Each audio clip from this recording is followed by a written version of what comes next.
Salut, c'est Marie, professeure de SpaceVT sur Nouvelle Classe. Aujourd'hui on va voir les preuves concrètes d'un passé géologique, j'espère que t'es prêt.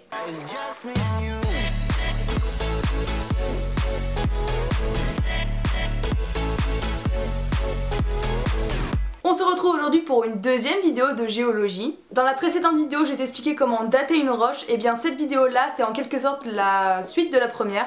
Du coup je t'invite tout de suite à aller regarder la précédente vidéo sur les chronologies absolues et relatives, tu peux les retrouver sur la chaîne YouTube. Pour ne plus louper aucune vidéo, je t'invite aussi à t'abonner à la chaîne novelleclasse.com, comme ça tu n'auras plus à rattraper ton retard en début de vidéo.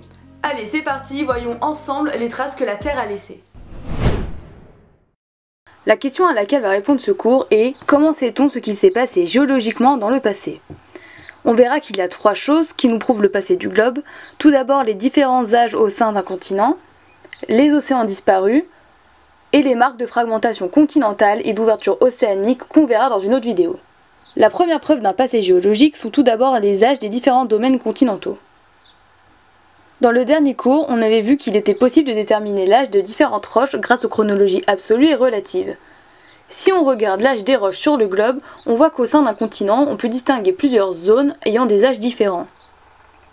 Ces zones correspondant à des âges différents sont appelées des zones orogéniques. Ces zones orogéniques naissent mais disparaissent également selon un cycle orogénique.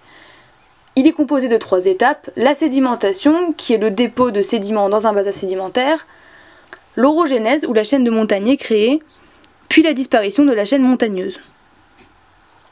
On distingue alors plusieurs zones orogéniques de différents âges, ce qui prouve la présence de différents cycles orogéniques dans le passé.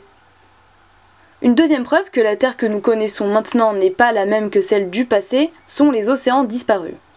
L'année dernière, nous avions vu que la création d'une nouvelle croûte océanique menait à une superposition de roches comme ceci. Cette superposition de roches témoigne donc d'une croûte océanique. Or, aux abords d'échelles montagneuses, on peut observer cette superposition de roches avec une petite modification de la péridotite qui peut être sous forme hydratée appelée serpentine. Cette association de roches du plancher océanique avec de la serpentine sont appelées les ophiolites. Ces ophiolites, qui d'habitude témoignent d'une croûte océanique et donc d'un océan, sont également présents à proximité d'échelles montagneuses, comme par exemple dans l'Himalaya. Cela prouve bien qu'il y avait anciennement un océan à la place de ces montagnes. Ça devrait te paraître logique car on a vu l'année dernière qu'à terme, la création de croûtes océaniques allait alourdir cette dernière jusqu'à plonger dans une autre plaque. C'est ce qu'on appelle la subduction. À la fin de cette subduction, il y aura une collision puis une remontée des ophiolites, ce qu'on appelle l'exhumation. Un autre cas est possible, appelé l'obduction. Dans ce cas, la croûte océanique ne va pas finir par plonger mais va recouvrir la croûte continentale. Ces phénomènes mènent donc à la fermeture des océans. Les ophiolites, témoins de ces phénomènes, témoignent donc également d'un océan. Pour résumer, on a vu deux indices qui témoignent d'un passé géologique. Les différentes zones orogéniques au sein d'un même continent qui n'ont pas suivi le même cycle et qui n'ont donc pas le même âge. Et les ophiolites présents dans des zones montagneuses montrent l'ancienne présence d'un océan. Ces ophiolites sont remontées, c'est l'exhumation, ou vont se retrouver sur le dessus à cause de l'obduction, où la croûte océanique prendra le dessus sur la croûte continentale.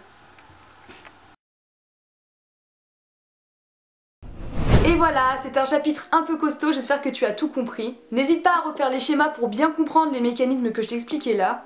Tu peux retrouver tous ces schémas sous forme de fiches sur novelleclasse.com et je te donne aussi sur ce site des informations supplémentaires sur les indices du passé que je viens de t'expliquer là. On se retrouve donc tout de suite sur Nouvelle Classe.